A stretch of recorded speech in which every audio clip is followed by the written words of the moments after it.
മേളപ്രമാണി കൂടി എത്തുന്നുണ്ട്. മേളപ്രമാണി നമ്മൾ ഇരുന്നല്ല സ്വീകരിക്കേണ്ടത്, നമ്മൾ നിന്ന് തന്നെ സ്വീകരിക്കണം. തിരുവനം നമസ്കാരം. വലിയ നമസ്കാരം. നമ്മൾ കഴിഞ്ഞ തവണയാണ് ഇതേപോലെ പെരുവനവുമായിട്ട് നമ്മൾ സംസാരിച്ചത്. ആ പൂരത്തിൻ്റെ ലഹരിയും പൂരത്തിൻ്റെ മേളവും എന്താണ് എന്ന് പ്രേക്ഷകർക്ക് വിശദീകരിച്ച് നൽകിയായിരുന്നു. അപ്പോൾ നമ്മളിപ്പോൾ പറയായിരുന്നു, ഇപ്പോൾ പൂരത്തിന് കാഴ്ച കാണുന്ന ഒരു സന്തോഷം അത് കഴിഞ്ഞ വർഷം മുതലുണ്ട് അല്ലേ?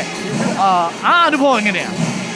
കാഴ്ച, അതുപോലെ തന്നെ കേൾവി എല്ലാം ഒത്തുചേർന്ന് വരുന്ന മഹാത്ഭുതമാണ് തൃശ്ശൂർ പൂരം. അതെ. കാഴ്ച ഭംഗി, ആന, പട്ടുകുട, വെഞ്ചാമരം, ആലവട്ടം, അത് തലേക്കെട്ട്, ആ കാഴ്ച ഭംഗി, അത് തന്നെ താളത്തിനൊത്ത് ആലവട്ടം പിടിക്കുന്നതും വെഞ്ചാമരം വീശുന്നതും ഇതിലൊക്കെ കലയുണ്ട്.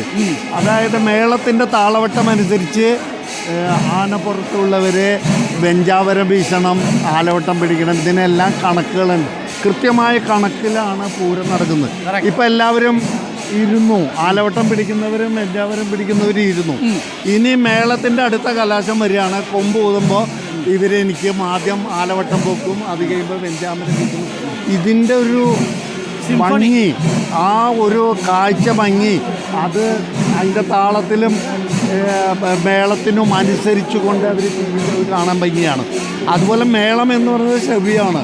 ഈ കാഴ്ച ഭംഗിയോടൊപ്പം നമുക്ക് അതിന് കഥകളിക്ക് വേഷത്തിന് ചെണ്ട കൊട്ടുന്ന പോലെ തന്നെയാണ് ശാസ്താവ് എഴുന്നള്ളി നിൽക്കുമ്പോൾ അലവട്ടം വെഞ്ചാമർ താളത്തിൽ വീശുമ്പോൾ താളത്തിനനുസരിച്ച് കൊട്ടലാവാം, അല്ലെങ്കിൽ കൊട്ടിന് അനുസരിച്ച് താളത്തിൽ വീശലാണ്.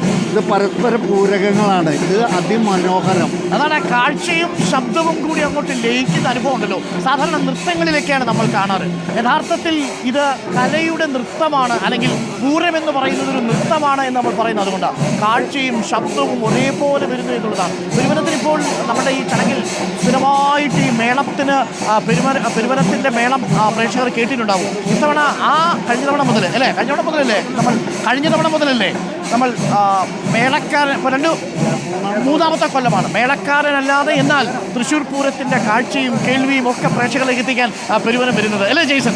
കുട്ടേട്ടനാണ് അന്ന് തൃശ്ശൂർ പൂരം എന്ന് പറഞ്ഞാൽ ഞങ്ങൾക്ക് രാവിലെ തന്നെ കുട്ടേട്ടൻ്റെ വീട്ടിൽ പോവുക, മേളം എടുക്കുക. കുട്ടേട്ടനില്ലാത്ത പൂരമില്ല, അത് കൊട്ടുണ്ടെങ്കിലും ഇല്ലെങ്കിലും, അത്രയുള്ള കാര്യം. ഒരു സംശയം ഉണ്ടാവും സാധാരണ പ്രേക്ഷകർക്ക്. ഇപ്പം ചെമ്പട കഴിഞ്ഞു, പാണ്ടിയിലേക്ക് കയറി. പൂരത്തിൻ്റെ മേളത്തിന് ഒരു ഘടനയുണ്ട്. എല്ലാ പൂരങ്ങളും പാണ്ടിമേളം തുടങ്ങുന്നതിന് മുമ്പ് ചെമ്പട മേളം കൊട്ടി, ചെമ്പട മേളം കണിമംഗലം ശാസ്താവ് മണികണ്ഠനാലിന് വന്നാൽ ചെമ്പട മേളം തുടങ്ങി തെക്കേ ഗോപുരം കടന്ന് വടക്കുനാഥൻ്റെ പടിഞ്ഞാറ് നടയിലെത്തിയാൽ എലിഞ്ഞത്തറയുടെ സമീപം വന്ന് ചെമ്പട മേളം കലാശിച്ചു, പാണ്ടിമേളം ആരംഭിച്ചു. പാണ്ടിമേളം ആരംഭിച്ച് ശ്രീമൂല സ്ഥാനത്തേക്ക് പടിഞ്ഞാറ് ഗോപുരം പുറത്ത് കടന്നു നിൽക്കുന്ന ഇതിപ്പോൾ പാണ്ടിമേളം കുറച്ച് ദ്രുതഗതിയിലേക്ക് മാറിക്കൊണ്ടിരിക്കുക. വിളംബകാലത്തിൽ നിന്ന് തുറന്നു പിടിച്ച കാലം ഇപ്പം ഇത് ആദ്യം തുടങ്ങിയ താളത്തിൽ നിന്നും ദ്രുതഗതിയിലേക്ക് തുറന്നു പിടിച്ചു. അപ്പോൾ അങ്ങനെ ഘട്ടം ഘട്ടമായി ഉയരുകയാണ്. ഇത് തുറന്നു പിടിച്ച കാലം, അത് കഴിഞ്ഞാൽ തകർത്ത, അത് കഴിഞ്ഞാൽ മുട്ടുമക്കേറ്റിയ കാലം, അത് കഴിഞ്ഞാൽ കുഴമറിഞ്ഞ കാലത്തോടെ ഇവർ ഈ മേളവും എലിഞ്ഞിത്ര മേളവും ഒന്ന് തന്നെയാണ്. ഈ ശാസ്താവിന് കൊട്ടുന്ന പാണ്ഡിമേളം, ഇത് ഭഗവതിക്ക് കൊട്ടുന്ന പാണ്ഡിമേളം, എലിഞ്ഞിത്തറ മേളം എലിഞ്ഞിത്തറയിൽ നടക്കുന്നതുകൊണ്ട് എലിഞ്ഞിത്തറ മേളം എന്ന് പറയുന്നു. പാണ്ഡിമേളത്തിന് ഒരു അധിപനുണ്ടെങ്കിൽ അതേ നിൽക്കുന്ന ആൾ തന്നെയാണ് നമ്മുടെ എലിഞ്ഞിത്തറ മേളം എന്ന വിശ്വവിഖ്യാതമാണ്. ഒക്കേലും വലിയ അവതരണമാണ്, ഒക്കേലും വലിയ അംഗസംഖ്യയുള്ളതാണ്. അതിൻ്റെ വലിപ്പത്തിന് എലിഞ്ഞിത്തറ മേളം എന്ന് പറഞ്ഞാലേ മനസ്സിലാവുള്ളൂ. അതേസമയം കൊട്ടുന്ന മേളം പാണ്ടിയാണ്. അതിനും കണിമംഗലം ശാസ്താവിന് 1 മണിക്കൂർ കൊണ്ട് പാണ്ടിമേളം കൊട്ടണം.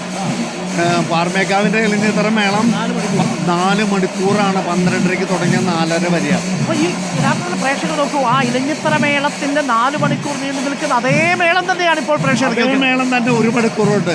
അവിടെ 250 ഇടയ്ക്ക് ഇവിടെ 150 ഉള്ളൂ കലാകാരന്മാർ. സമയം ഒന്നേ ഉള്ളൂ. അത് കേൾക്കുന്നത് ഒന്നാണ്. ആ കേൾവിയിൽ ഒരു വ്യത്യാസവുമില്ല. അപ്പൊ ഇലഞ്ഞിത്തറ മേളത്തിന്റെയും ഇതിന് പറയുന്നത് യഥാർത്ഥത്തിൽ ശാസ്താവിന്റെ പാണ്ടിമേളം. ആ താളം ഇതാണ്. ആ കൈവിരലുകൾ നോക്കിയാൽ കാണാം ആ താളം. ഇപ്പൊ ദ്രുതഗതിയിലേക്ക്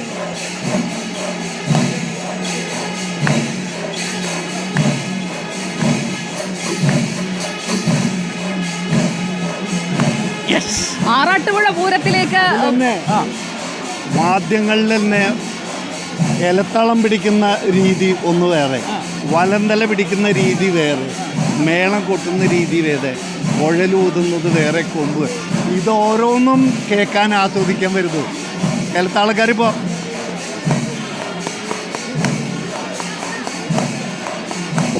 എത്ര മനോഹരമാണ്. നോക്കൂ, പാണ്ടിമേളത്തിന്റെ അധിപനെന്ന് നമുക്ക് പറയാം കുട്ടേട്ടനെ.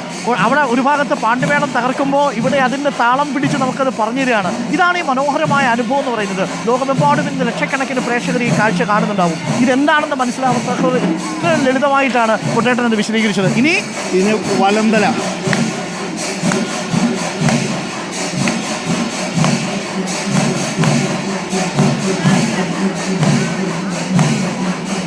ഇങ്ങനെ മേളത്തെ തന്നെ നമ്മളിങ്ങനെ ഒന്ന് ഡിസെക്ഷൻ എന്ന് പറയുമല്ലോ, ഓരോ ശബ്ദം അത് വിശദീകരിച്ച് പറയുമ്പോഴത്തേക്കും അതൊരു പ്രത്യേക അനുഭവമാണ്. അതാണ് മേളം. നമ്മൾക്ക് ഗുണപാഠങ്ങൾ കുറപടിക്കുന്നുണ്ട്. നാനാത്വത്തിൽ ഏകത്വം, 4 ശബ്ദങ്ങളെ സംയോജിപ്പിക്കൊണ്ട് ഒരു ശബ്ദമായി വരുമ്പോഴാണ് മേളാവുന്നത്. അപ്പം നമ്മൾ 4 പേര് 4 തരക്കാരാണെങ്കിൽ ഒരുമിച്ചാൽ നമുക്ക് ഒന്നായ വലിയൊരു ഒന്നുണ്ടാവും എന്നുള്ളതാണ് മേളം പഠിപ്പിക്കുന്നത്. നോക്കൂ, അതിൻ്റെ ഒരു മെസ്സേജ് കൂടി പ്രേക്ഷകർക്ക് മനസ്സിലായില്ലേ? താങ്ക് യു കുട്ടേട്ടാ, താങ്ക് യു. അപ്പോൾ ശരിക്കും ഒരു ക്ലാസ്സാണ് നമുക്ക് കിട്ടിയത് അല്ലേ? അപ്പോൾ ആശംസകൾ തിരിച്ചു. അടിപൊളി പൂരം, ഗംഭീരാവട്ടെ. Thank you lot. അപ്പോൾ കുട്ടേട്ടനാണ് പാണ്ടിമേളത്തിൻ്റെ അധിപൻ. ആ പാണ്ടിമേളത്തിൻ്റെ അധിപനായ കുട്ടേട്ടൻ്റെ വല്ലതും മനസ്സിലായോ? എങ്ങനെയാണ് ഇങ്ങനെ കൊട്ടിക്കേറുന്നത്, പാണ്ടിമേളം കൊട്ടിക്കേറുന്നത്?